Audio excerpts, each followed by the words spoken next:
الشيطان الرجيم بسم الله الرحمن الرحيم الحمد لله رب العالمين لا حول ولا قوة إلا بالله العلي العظيم والصلاة والسلام على أشرف الأنبياء والمرسلين وخاتم النبيين وسيد المرسلين أبي القاسم محمد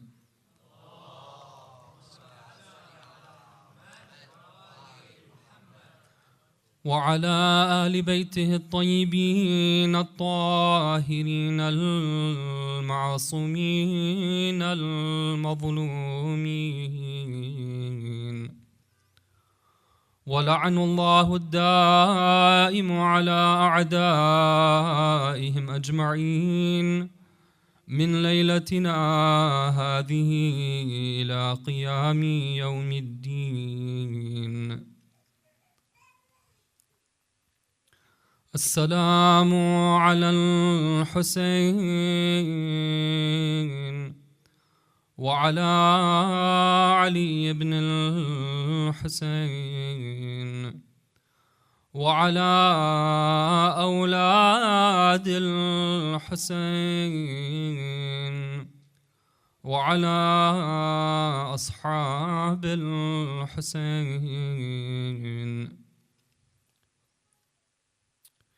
Respected elders and brothers and sisters in Islam and Iman, we've gathered here for a majlis for Abu Abdullah al-Husayn alayhi salam. If I can ask you to, inshallah, attract the special attention of the Imam of our time by reciting a united, beautiful salawat ala Muhammad wa ali Muhammad.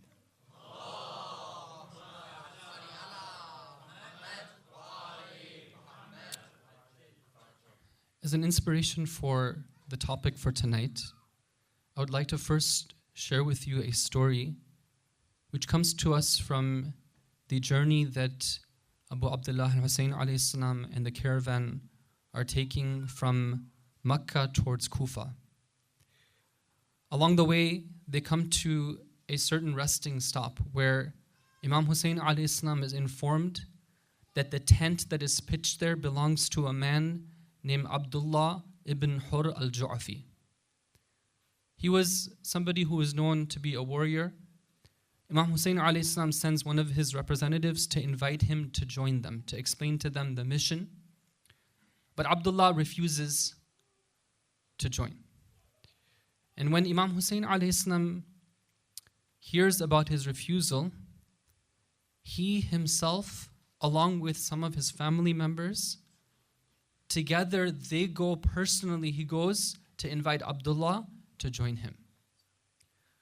And the story that takes place is a well-known one. It's one that we can derive a great many number of lessons from. When Imam Hussein alayhi salam speaks with him, explains to him what he's doing, Abdullah refuses. He makes excuses. He says that I can give you my horse, I can give you my sword, but I can't join you. And the Imam alayhi salam is disappointed with him. He says, we have no need of your horse or your sword. It is you, to paraphrase, it is you that we wanted. Now, it's very interesting that Abdullah ibn Hur al-Ju'afi, this incident, of course, was something that was life-changing for him. It became the source of regret for him for the rest of his life. And in history, we're told that after he heard about the martyrdom of Imam Hussein alayhi salam, he was filled with intense regret of abandoning him and refusing his invitation. But there's one comment that has been recorded in history from Abdullah. In that time, which was a very severe test for him, where definitely his mind must have been occupied with how is he going to say no, there was something that caught his attention which was so important that it made its way into the history books, and even until now we remember it each time we go to the history of Karbala. And that point has to do with the way that Imam Hussein alayhi salam was with his family. Abdullah says that when my eyes fell upon Imam Hussein alayhi salam, I had never seen such a beautiful sight in my entire life. And the thing that caused my heart to break was when I saw Imam Hussein alayhi salam and his children and the youth around him and how they were interacting with each other. This was something that I had never seen before, and it caused my heart to break. And this is an inspiration for the topic for tonight. I want to, inshallah, speak about family in Islam. And I want to look at what are some of the major problems that we're facing in today's society when it comes to our families. A few of them, inshallah, try to talk about some of the Islamic solutions regarding them. And the reason why I've chosen this topic is because, and the reason why I chose to cover it at the end is because of its dire importance. It's something which is very much needed, and it applies to everyone because nobody is not without a family. The family in Islam, just to give you an indication about how important it is, I want to quote a tradition from Rasulullah sallallahu alaihi wasallam.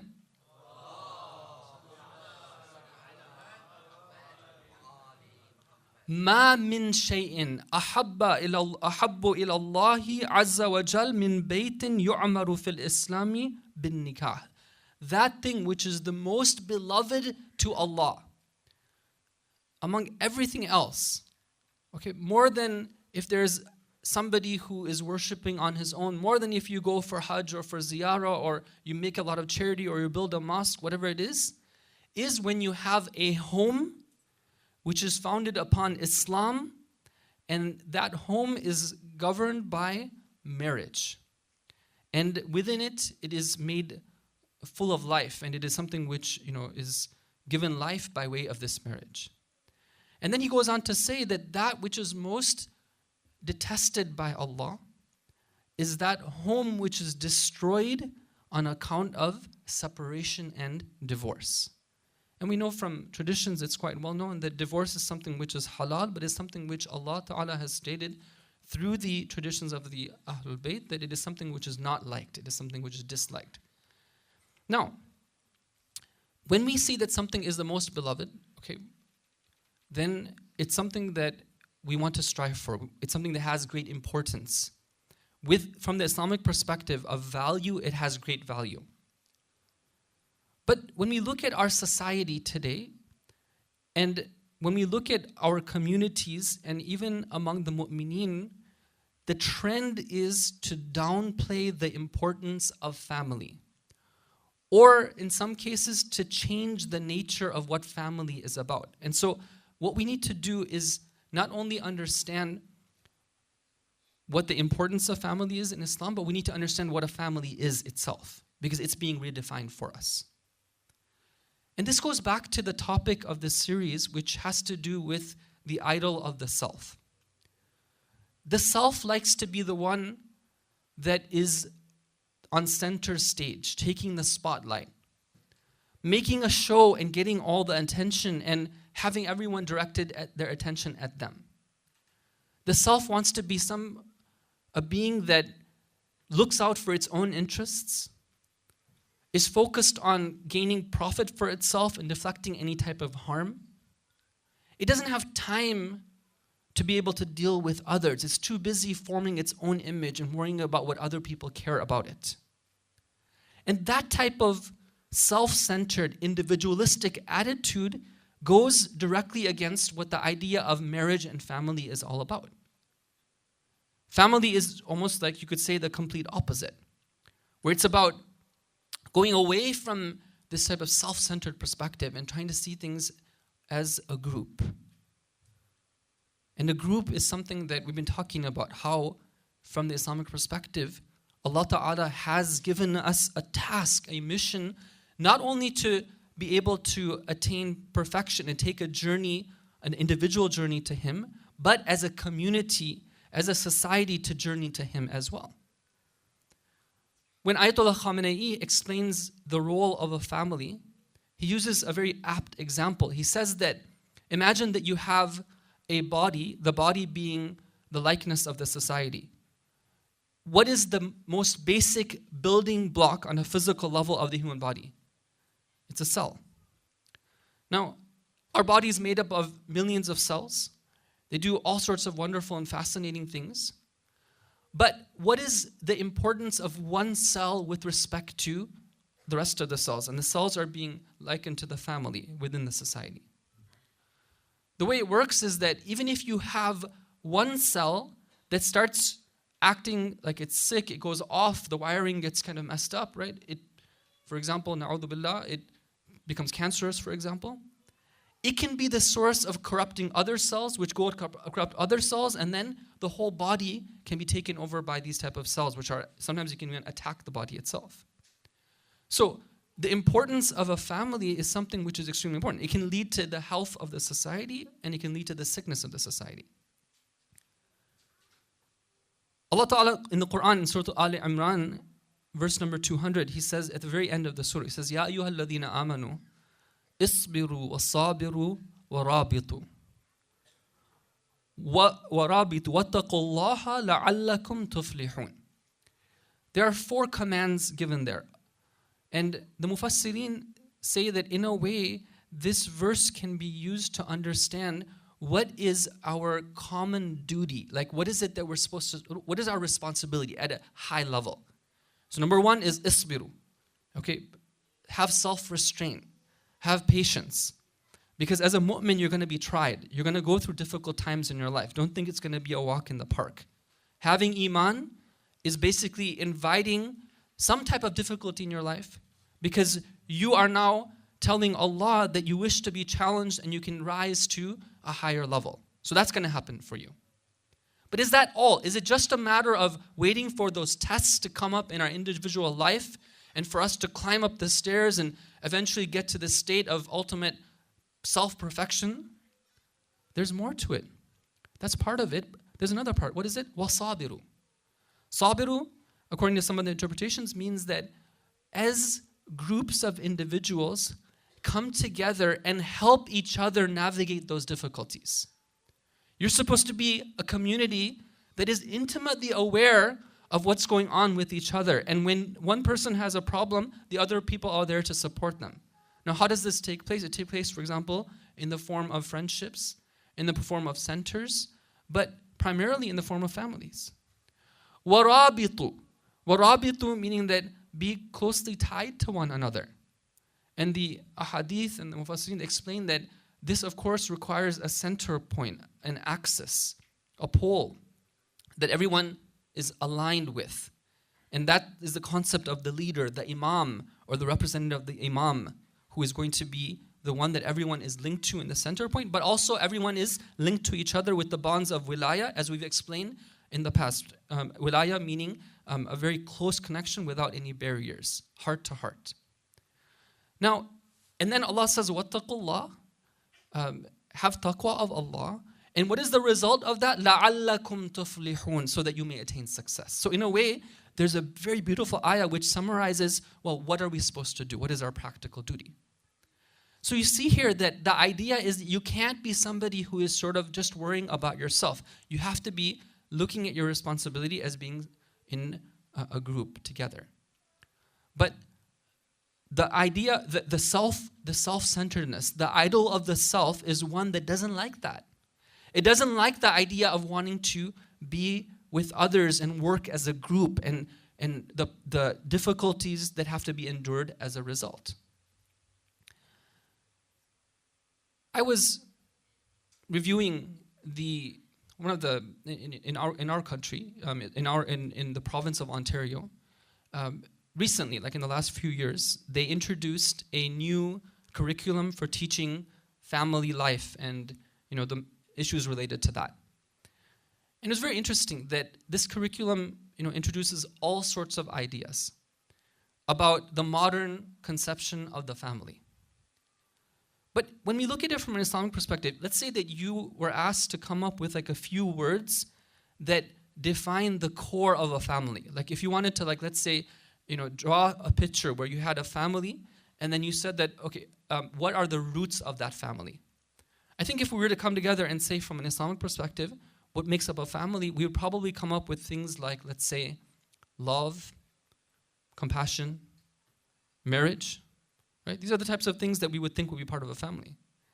It's very interesting that in this entire curriculum, across all age levels, where it talks about all sorts of things and many things which are very inappropriate to be taught at that age, which they're suggesting that they should be taught, not once will you find a single mention of the word love or the word marriage. Now, that's something which is very serious, because the education is not, the educational curriculum that is taught at the public level is not something which is independent of the way that the society is moving and the way the government would like it to move. It means that their whole idea of a family is being changed and thwarted. Not only do we have this problem with the individual wanting to be the sole actor on the stage, we have another problem where the entire definition of the family is being changed into something which is more of like a functional unit. Okay, forget about the love, forget about things like sacrifice and compassion and mercy and growing together and helping one another and raising children, and no, forget about those things. Let's talk about what's in it for you. On a utilitarian, pragmatic basis, what is it that you can get out of it? If it's something where, doing that whole wedding thing is going to be tough for you, okay, don't worry about it. Just go ahead. You can be a family too. You know what?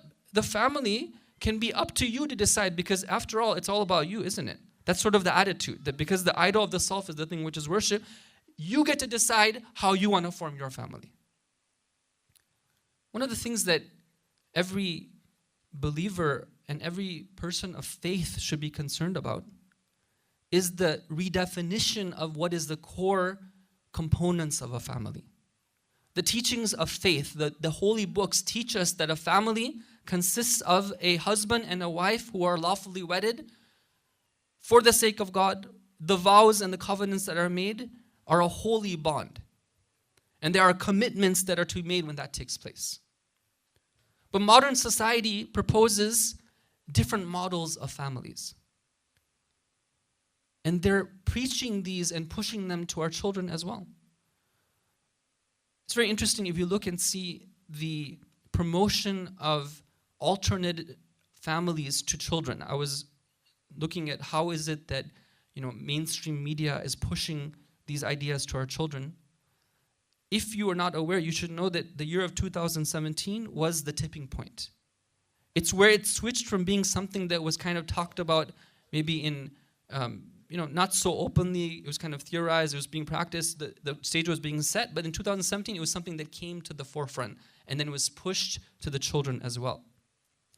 In March of 2017, for the very first time, just to give you one example, it's important for us to realize that these things come about as a planned agenda.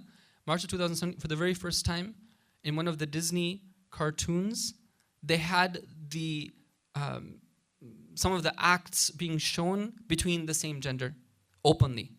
It was a very brief segment. If you weren't watching carefully, you would even just miss it altogether. You just think, oh, this is a normal cartoon. But when you go back and you pause, you're like, whoa, there's a dance that's taking place, and then there's, for example, two men, and they're doing these things. Later on, in July or August, I think July of 2017, there was a show that was released on the Disney Channel, very first time, where the main family that's in that show is a family that consists of two mothers. And it's very interesting, brothers and sisters, that this show was geared towards children of let's say 4 or 5 years old. And I remember last summer when I saw the clip regarding it, and the one who was making the show was talking about that this is our family and we're very proud of how it's being shown, tears came to my eyes. Because for me, it was something that was so disturbing that what was being proposed is a model which is so different than the model that has been taught to us by the prophets and by their successors. The family that we know about is the pure family. The family of Ali and Fatima, the family of Rasulullah sallallahu alaihi wasallam and Khadija.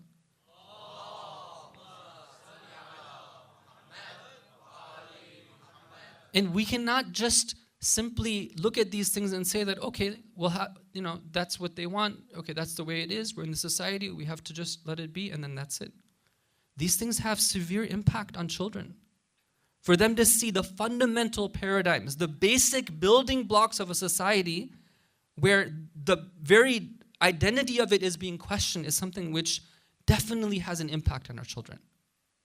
And we need to be aware of these and talk to them about it and protect them from, or at least they should understand what is it that Islam says about these things.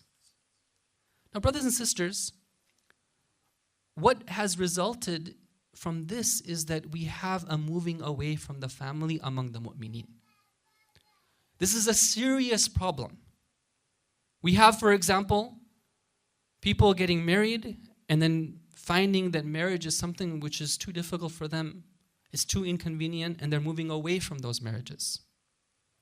We have people who are still in the marriages because, for example, they want to save face in the community or they don't want to disturb what's happening with their kids, but they suffer and they wish they could do something to just get out of it. We have people who, in the public, they seem to be the best of mu'mineen. They have the marks on their face from their sajda, they have the tasbih, they have the going to the programs, but at home it's like a war zone. We have youth who are suffering. They have natural tendencies and natural inclinations, and they don't know what to do because they can't find somebody suitable to get married. We have disparity between genders where, for example, typically you have many females who are very well educated and then they can't find, for example, males who are at the right age, who would be similarly be able to meet their intellectual needs. And the problem goes on where once the marriage takes place and the wedding takes place and then they start living together, they live life like they saw in the shows. It's like a relationship of like, as long as it's good for me, I'm there, but don't ask me to do anything or sacrifice because, hey, if I don't want to be here, then I can get out of this and I have my benefits waiting for me. I can sue you. I can get your house. I can get half your property. So just, keep away. Don't push me to do anything I don't want to do. And these type of things are very serious, brothers and sisters. We have to address them. I mentioned that one of the connections that we have with the family is towards that goal of the journey of the society towards perfection, which we know is the society of the Imam of our time. Did you know, brothers and sisters, that for a mu'min, the family is almost like a test to see how we can develop love and dedication to the Imam? In one riwayah, it's a very beautiful riwayah. Mufaddal asks Imam Sadiq alayhi salam, it's reported in Ilal al-Shara'i, Imam Sadiq alayhi salam. Mufaddal goes to Imam Sadiq, he says that, I have a question for you. You know when babies, sometimes without being entertained, they start laughing. They start smiling, they start laughing. And sometimes there's nothing going on and they start crying. Why does this take place? And it's very interesting, that there were some companions who would never ask the Imam these types of questions, but there were some companions who realized that the Imams are gateways of knowledge. They know everything. We can go to them even on these things as well too, matters of tarbiyah. Now, if you ask that same question to somebody who even might have a PhD in child psychology, they would give you a different sort of answer. But what he says is that for the children of mu'mineen, or actually he says it in a general way, he says in general, he says that child, that baby, when he smiles, it's because he is seeing the Imam of his time. Because the Imam is not hidden from the baby. And that sight of the Imam is a source of so much pleasure to that child that he or she cannot help but to smile. And the reason why he or she cries is when the Imam ﷺ disappears from sight, because it was such a comforting and beautiful scene to see that this is something which is upsetting him. And when that baby develops and grows into a child and develops the ability to speak, that door is now closed for him. He can no longer see the imam. Now, brothers and sisters, we have to ask ourselves that if this is the case, right, like, why would it be the case that it's just for a baby? Doesn't it mean that the whole purpose of the family and the whole purpose of why we're given children is so that that connection to the Imam alayhi salam can now be developed, but be developed in a conscious sort of way, where through a tarbiyah and through knowledge and through purity and through being assisted by the family environment, that this child grows to be able to know the Imam alayhi salam, but out of their own accord, because of their own perfection. So you see, brothers and sisters, there's a deep connection between the family and between what the whole purpose of our being here is when it comes to our social responsibilities. So what is some of the root problems that we have? I want to, inshallah, cover some of these in some of the remaining time. If, inshallah, you can help me with the salawat ala Muhammad wa ali Muhammad.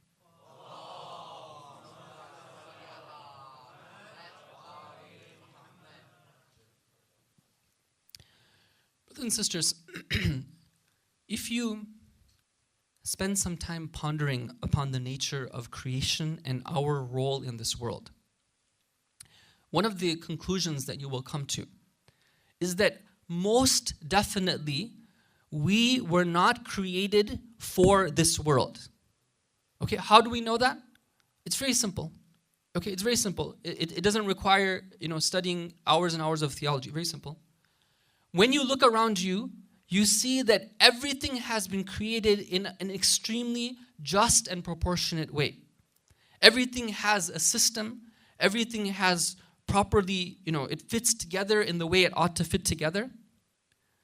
And when you look at nature, you look at the way that, the creation works, the way that human beings live and die, and animals and trees and plants and the planets and everything, there's so much wonder there. You see that everything operates on the basis of justice.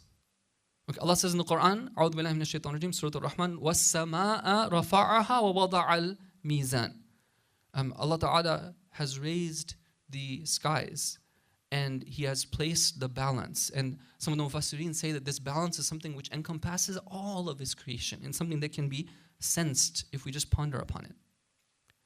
Now, if you understand and accept that everything has been created with a purpose, and you look at the human being, you say that, okay, we are born, and then it takes us a long time to just figure out, how to survive by ourselves. We need a lot of help until we get to that point, before we can start eating by ourselves and, walking and then, managing our lives. It takes a while. And even then, by the time we actually learn about how to navigate this world and what's important and what's not important, it takes a long time. Maybe even until, let's say 30 or 40 years old, that's when you really start to have wisdom develop and understanding. Typically, okay, for somebody who doesn't have, let's say, just the average person. Now, could it make sense that at that time when we're starting to really realize what everything is about, what's really worth attaching our heart to and what's not, that suddenly now we start losing some of the strength that we had, we start being feeling the age, and we start basically realizing on a typical, the typical progression of human being, that we're getting closer to leaving? Imagine that it was just about this world. Wouldn't that be an extremely cruel type of experiment? Let me put you here, and right when you're about to figure out what everything's about, I'm going to take you away, and then that's it. It's over with. Right? Nobody can accept that. Anybody who thinks about it realizes that we are not being facing old age and losing our strength and losing our hair and whatnot because it's a cruel sort of experiment and then that's over. But rather, we're being told that get ready for leaving because there's something else waiting for you. And this is what what the Aimma alayhi salam have told us in one of the hadith from Nahj al-Balagha. Amir al-Mu'mineen alayhi salam says, فَإِنَّ الدُّنْيَا لَمْ تُخْلَقْ لَكُمْ دَارَ مُقَامٍ. The world has not been created for you as a place for you to stick around.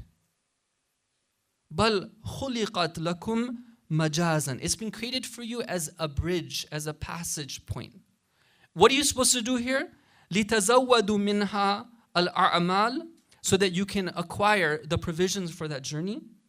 إِلَى دَارِ الْقَرَارِ, until you get to that space where you're supposed to stick around. It's not here, it's the hereafter. And you know how it is, brothers and sisters. Like when we have a trip coming up, and let's say we're going to a new place. We're going to spend some time there. What do? We start checking out like TripAdvisor, Airbnb and whatnot. We start looking at it. We start researching, figuring out, where to stay, what we're going to do, what we're going to stay with us, how we're going to do the currency, all those things, right? We plan. We prepare.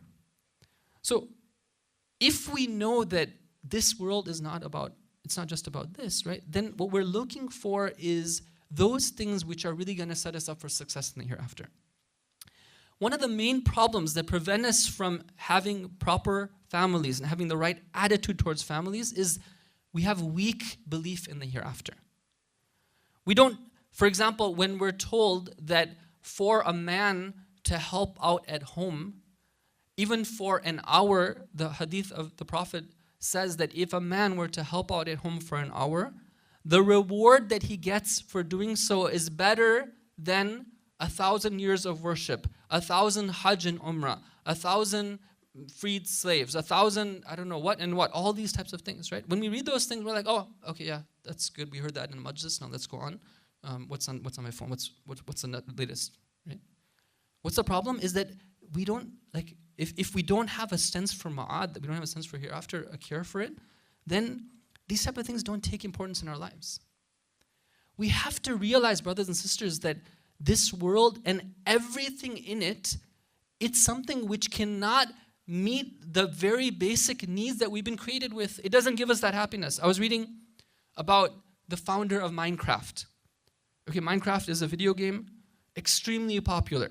Okay, it was sold to Microsoft a few years ago for $2.5 billion. It's a lot of money. And the guy himself who founded it, he got that money. Okay, now it's very interesting, right? Most people would think that if you got that much money, you are set, right? Everything that your heart desires, it's going to come to you. So what does he do? A few years ago, he buys the most expensive home in the most expensive neighborhood in California. This place was so set up, it even had a special room for candy, right? And it wasn't just a normal room. We're talking about like, a huge, I don't know if you call it a room or I don't know what, a hall, right? Where you had like, from the ceiling to the floor candy, let alone the other stuff in the house. Okay, but what we saw was that, soon afterwards, right, he was sending tweets talking about how lonely he felt, how unhappy he was. This was a couple of years ago, and recently I decided to kind of check up and see, okay, what's happening with him, right? Maybe he had some issues or something like that, right? Somebody interviewed him recently, and they said that, this guy, like, all he does, he's obsessed about checking his Twitter feed, right? He wants to see what is it that everyone else is saying about him. You see, like, this type of worship of the self-idol, it doesn't take you anywhere. It doesn't give you happiness. I was reading about another guy who's like, a successful, the one who is like, let's say the main sort of fashion guru for the entire fashion industry. And he's talking about how he has all these clients and all these things like that. And then says that, I don't have time for a significant other. I don't have time for children, and I don't have time even for pets. Right? What is this then? What are you waiting for? Right? Is it when in this world are you going to have that? So the point is that if we don't have this belief in the hereafter, then things like marriage, it's be like, yeah, you know what? I'm here in this world. I have to enjoy my time here, and it doesn't take on importance. Now, number two, the second reason why I want to mention tonight, why is it that we sometimes don't have the right attitude towards marriage and family, is this attitude that, okay, I am going to be a good Muslim and I'm going to remain single, but I'll still do the right things. I'll still like do my wajibat, I'll stay away from the haram, I'll participate, I'll volunteer. But I enjoy life as a single person. I enjoy having my own schedule. I enjoy being able to go to the coffee shop and drink coffee all my own and not having anybody tell me what to do and having anybody. I love that independence. Brothers and sisters, again here, we have to ask ourselves that, is this what is going to give you success in the hereafter? It's easy sometimes to do something when you don't have the challenge. But what really gives us merit in the eyes of Allah is when we have that challenge and we're able to successfully overcome it. It's a very important point. We have a hadith from Imam Ar-Rida alayhi salam. He says that don't be fooled by somebody who always seems to be like humble and staying away from haram and doing the right thing. Because it could be the case that the reason why on the outer he's staying away from haram is because he doesn't have the means to even be exposed to it. If he were exposed to it, then you see how it is that he would react to that. So somebody who's single and let's say that they can do their prayers on time all the time. They're always there volunteering. They're the ones who let's say they're the ones to always be sitting at the front in the majlis, right? Because they don't have any dependents, right? So it's like, okay, I can, right? Well, okay, that's great. Inshallah, there's thawab for that. But let's see if you can do those things when you have a family to worry about as well too. Let's see if you keep that smile on your face when you were up at night because your child was crying. Let's see if you can keep up that same spirit of charity towards others, even when you're at home and nobody is there to watch you except for your family who you're very familiar with. That's when you can say that truly you have value. There was a lady who once comes to our fifth Imam alayhi salam, and she says to him that I am a mutabattila. And he asked her, well, what do you mean by that? Because tabattul can mean something which is good. Is somebody who cuts off from other than Allah, meaning that let's say they're dedicating themselves to God, which is a way of tawheed, meaning of tawheed, synonym to tawheed. So she says that, well, I have decided that I'm not going to get married. I'm going to be somebody who remains single. I'll be pure, stay away from sin. I'm not going to get married. So the Imam alayhi salam tells her that there is no good in doing so and having that type of attitude. I'm paraphrasing here. Because if that was something that had merit in it, then definitely my grandmother Fatima Zahra alayhi salam would have done that.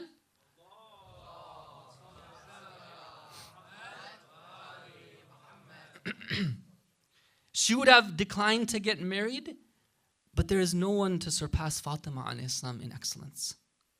So if we really call ourselves Shia, then we should at least have that desire to want to go towards family life. Now, it may be the case that the circumstances don't allow us to do so. We're trying, we're putting things in place, but right now is not the time. Or let's say it is the time, but Allah Ta'ala hasn't opened up that way for me yet. But that desire should be there, the effort should be made, my responsibilities should be fulfilled in this regard. Now, the other thing I want to mention is, brothers and sisters, there's an attitude here, again, related to this idol of the self, which is that it becomes very hard for us when we're so self-obsessed with our image, what people say about us, taking care of our whims and desires, that it's very hard for us to think about the responsibility of caring for somebody else. In our society, typically the extent to what people want to take care of somebody else is like a pet. Or they're like, okay, you know what? I feel kind of guilty being so selfish, right? I have something in me. I can take care of somebody else, right? So, okay, I'll get a pet. I'll take care of a dog, right? But the reality is that oftentimes somebody might get a pet dog because it's really not for the dog. It's for themselves, right? The poor dog, right, has to suffer so much at the,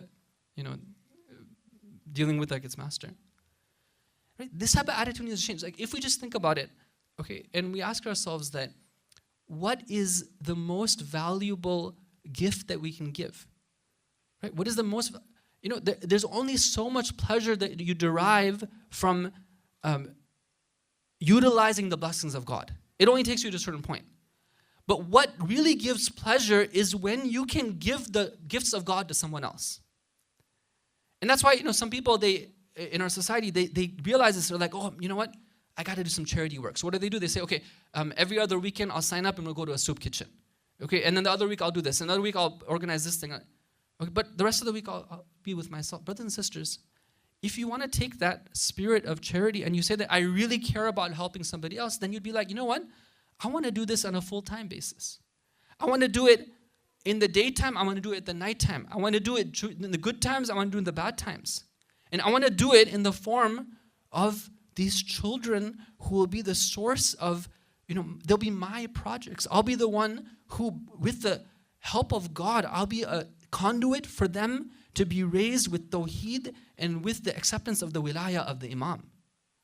Now, what more beautiful thing can you have from that? The way the society has made child rearing and family life is like as if it's something which is a big burden and there's no goodness from it. It's just a big sacrifice.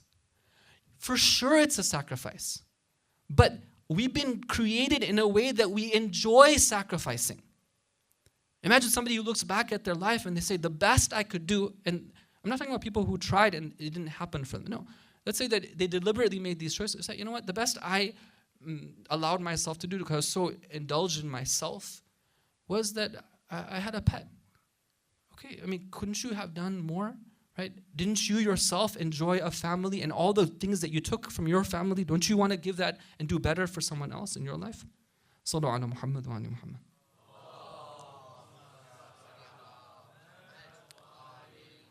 So we mentioned a couple of core reasons why it is that people are staying away from family life or being scared of it. One of them had to do with not having the correct belief in the hereafter. Another one had to do with this idea of just being like a good Muslim and remaining single and individual. The third point is that sometimes people are scared. Okay, why are they scared? Okay, they're scared because they've seen other people crash and burn when they get married. I don't think it would be unreasonable to say that maybe 50% of the marriages, I don't know exactly, but maybe a little bit less, but let's say 50% of the marriages are failing, right? So when you see that, you're like, hey, that's a pretty big number. Let's say it's 40%. Let's say it's 30%. Still, it's a pretty big number, right? So then you're like, okay, well, if that's the way it works, then same thing for me. So therefore, I'd rather not, because all the things that will come out of it, all the difficulties, right?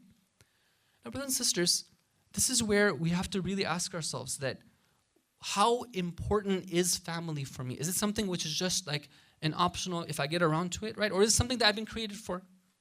Allah Ta'ala in the Quran says that وَمِنْ آيَاتِهِ Surah Al-Rum وَمِنْ آيَاتِهِ أَنْ خَلَقَ لَكُم مِّنْ أَنفُسِكُمْ أَزْوَاجًا لِتَسْكُنُوا إِلَيْهَا وَجَعَلَ بَيْنَكُمْ مَوَدَّةً وَرَحْمَةً. Allah doesn't just say that, okay, you know what, if you want to, you can get a spouse and you can have a family. Right? He doesn't even say that, okay, if you do that, then I'm going to help you. He says that you have been created in a way that you are meant to be paired up with someone else, and I am promising you that I'm going to make this be something which is filled with love and compassion and mercy and sukoon and tranquility. And by the way, it's something which is so beautiful that I'm going to count it as one of my signs. Meaning if somebody wants to see the handiwork of the Creator, the beauty and the precision and the justice of God in one of its most beautiful forms, they can look at the family. And how it is that these two individuals who are completely separate, they can come together and be one. And how from this they can come these children who walk the earth and they are saying, La ilaha illallah. Right? This is something which is really amazing if you look at it. Right? It's not something which I can be scared about going into. Now, one of the reasons why marriages fail, a lot of times it's things that could be preventable. One of the areas where we need to work on, brothers and sisters, is we need to work on making sure that we encourage our youth to go about getting married in the proper way. It's not the way that they show you in the media, where it's like, okay, I don't know, this person befriended me, or I saw their profile, and then I start chatting with them, and then one thing leads to another, and then, okay, mom, dad, I'm ready to get married. That's not, that's something else. Okay, marriage is a very serious process. It needs to be gone about in a very proper way, right? If you want to do something that's important, you do it in the proper way, right? You don't just do it in any way that you want to do it. The more important it is, the more important it is that you go about doing it the right ways. In a nutshell, this is not a marriage seminar, but because it's so important, I feel like I have to mention it. Those steps that must be done in order for the proper spouse to be found. You can't avoid doing these. Number one is that you have to approach it with the niyyah of istikhara. Okay, istikhara, sometimes, we take the one meaning of it, which is when you're stuck and you don't know what to do, you want to seek, you want to find out where Allah's will is, then you do a certain thing to find out. Istikhara in its general sense means talabul khair, meaning that you're seeking goodness. Okay, when you go about doing this, don't think that you're alone. Right? This is your destiny. You want Allah's help. So you start out by that. Number 2 is that you do some basic research. Figure out, who this person is, other than how they look. Okay. Number 3 is that you discuss and there's guidelines for what you discuss. You talk things out. You do that necessary research. And it's not a discussion of trying to, let's say, get to know each other on a personal level. It's trying to find out, okay, who is this person? What do they stand for? How do their values, how are they compatible with mine? Do we match? In terms of what I've set out for my guidelines, do they meet my must-haves and my nice-to-haves? The next thing is detailed background research. This is extremely important. That nobody should just go forward with it just because, things seem to click. We talked to one person, and this person, he told us that, oh, mashallah, excellent, 100%. No, that's not enough. Right? You would do more research when you want to buy a car, right? Or you want to buy an iPhone, you do more research, right? So when it comes to a lifelong commitment, it's not about just talking to one person. Right? You do proper research. You go and find out how they were when they were young. The people who really know them, know their akhlaq, find out how they treat their family, right? Understand things, talk to people. And it's not ghiba, which is haram. Right? This is another misconception that people have. And brothers and sisters, on top of that, sometimes there might be a case where we still don't know and we're not sure. In those cases, the ulama of akhlaq, they even recommend that, let's say that, okay, everything else seems good. It's all checking in, but we still haven't been able to find out that type of research which will give us that itminan. The ulama of akhlaq, they say that, okay, at this point, it might be a case where you need to engage in a temporary marriage to see, and to get that itminan. Okay? Oh, temporary marriage. Oh my God, isn't that like something which is like really bad or haram or something like that? Brothers and sisters, no. These are the things where Allah has given us the way of being able to handle it, and we need to make use of them. And then finally, tawakkul. Okay, like let's say I go through this process. I do my research. I don't approach it through emotions. I approach it through logic. I consult other people. We do the research. Everything checks in. We talk, we discuss, and we find that, okay, there is that compatibility. Okay, everything's checking in. Is there a chance that I could be fooled and maybe there's something going on? Is there a chance that when I actually start living with this person that it won't work out? Yes, there is. Right? But this is where we do tawakkul. Tawakkul means that I've done my responsibility, Allah. Now I'm leaving it to you. You determine what's going to happen from this. Okay, this type of spirit can take away a lot of the fears that we have. Sallu ala Muhammad wa ala Muhammad.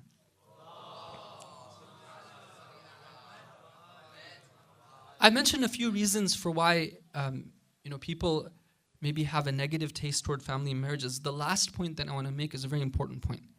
Is that, brothers and sisters, when the existing families are not families which are pleasing Allah, they are not organized on the principles of the way families should be organized according to Ahlulbayt alayhim salam, and our children see this, then what kind of attitude are they going to have towards marriage? Obviously, they would say that, I saw what it was like with my mom and my dad, right? I don't want to go through that myself. So this is something which is a plea to the parents and a plea to the married couples, that let's work at this. Let's make it a priority in our lives. Oftentimes, when people come to family life, because they're so busy with other things, they take the approach of like, okay, I'm going to do the least necessary in order to make it work, just make it functional. But in the past, it used to be the case that people would pride themselves on this idea that, you know what, we have a thriving household. We don't just do things in the least, we do things in an awesome way. We make it a priority to spend time together as a family. It's extremely important that we make it a priority to have good akhlaq. When it comes to problems in the family, a lot of times people say that, okay, you know what, my spouse is like this and like that. They have all these problems. Yes, there are some cases where there's an abusive relationship and one of the parties is not at fault at all. And those need to be dealt with in a special way. But the reality is that almost every time where there's an ongoing conflict, the problem isn't with just one of the parties. The problem is with both of them. It might not be 50-50, but usually both of them are at fault. And if we go to the teachings of the Quran and the Ahlulbayt alayhim salam, they tell us that if both parties want to work things out, then Allah Ta'ala will help them and He'll give them the solution to it. And one of the main problems is one of the easiest ones to solve, which is the way that we deal with each other with our akhlaq. How much forgiveness do we have? How much patience do we display? Shaheed Mutahari Ridwanullahi Ta'ala alayhi, he says in one of his works that in the summertime we used to go to study Nahjul Balagha with one of our teachers. And we found that this teacher was an ocean of knowledge when it came to Nahjul Balagha.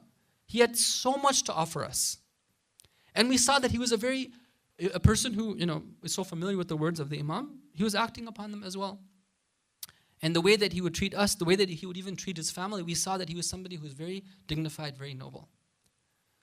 But then he says that one day, we went to class and we saw that our teacher was upset. Something was troubling him. And so we said to him that, Ustad, what happened? Why are you like this? He says, I had a dream. And in this dream, I saw that my soul had been taken. And I was getting ready to enter the next world. And they had dug the grave for me. And my body was being taken to the grave. And my body was being lowered into the grave. And as it was being lowered, there was a dog that came to join me in the grave. And I was lying there, unable to do anything to defend myself, and this dog was preparing to attack me. And he was coming and going, and he was attacking and going back. And I thought to myself that this dog is going to be my company in the grave. And I didn't know what to do at that point, except for to turn to Abu Abdullah al-Husayn alayhi salam. So I did tawassul to him, and I saw that with the tawassul to the Imam alayhi salam, he came and he shooed the dog away. And then I woke up. So, his students are asking him that, okay, so this dream, what do you take of it? What do you understand from it? So he says that this was a blessing because, when you have these type of dreams before you die, definitely it's like a way of Allah Ta'ala telling you something that, okay, something needs to change. So he says that, what did you learn? He says that, when I think about it, I feel that sometimes when it comes to the treatment of my family, I get angry when I shouldn't. And this dog was a representation of my unfair angerness towards my family. Brothers and sisters, it's a very serious thing, right? We have rights and responsibilities towards others. One of the most incredible ways of vaulting forward in our connection to Allah and soaring into higher levels of spirituality is when we're able to control our anger, when we're able to deal and respond to hostile and maybe negative attitudes and negative actions with kindness and love. At the same time, one of the ways that we can fall very far is when we show anger when we shouldn't, when we aren't able to control our tongues. So this is a plea to the brothers and sisters that we need to take this seriously. It's something which is very important. We need to take the responsibility extremely seriously.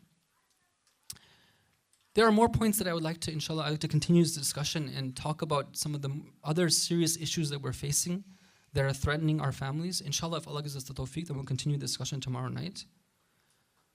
Tonight, as a segue into the Masa'ib, I want to first send my salam to our Imam, sallallahu alayka ya Aba Abdullah. Sallallahu alayka ya ibna Rasulullah.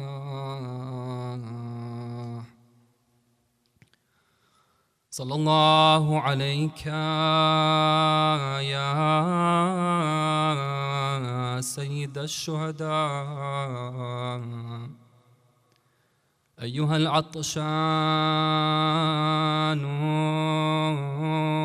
بكربلاء. Peace and blessings be upon you, O our Master. O the one who was slain on the banks of the Euphrates River while his mouth was thirsty.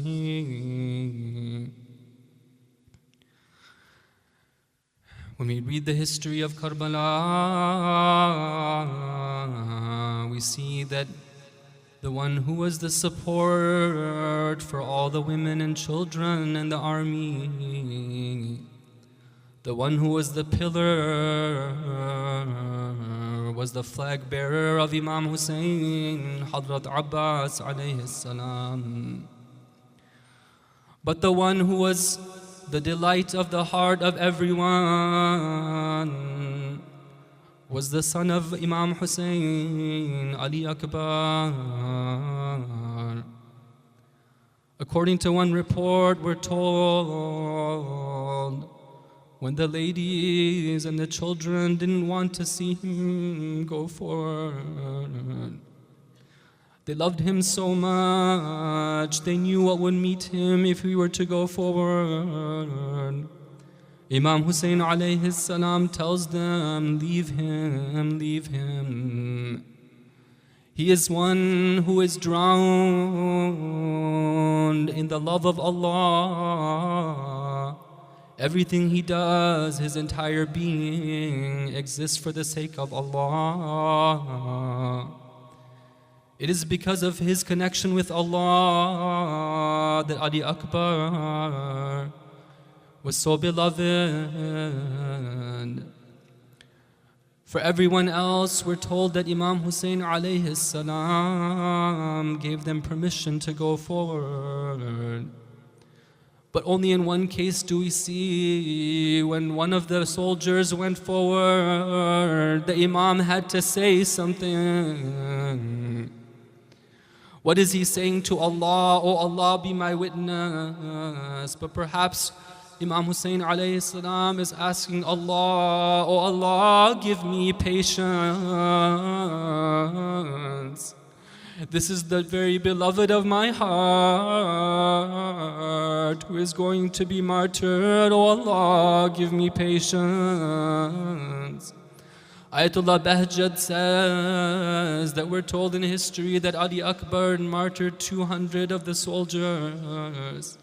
200, this is not a small number. But when they came to him, when his body was on the ground, they didn't just kill him once, they killed him 200 times.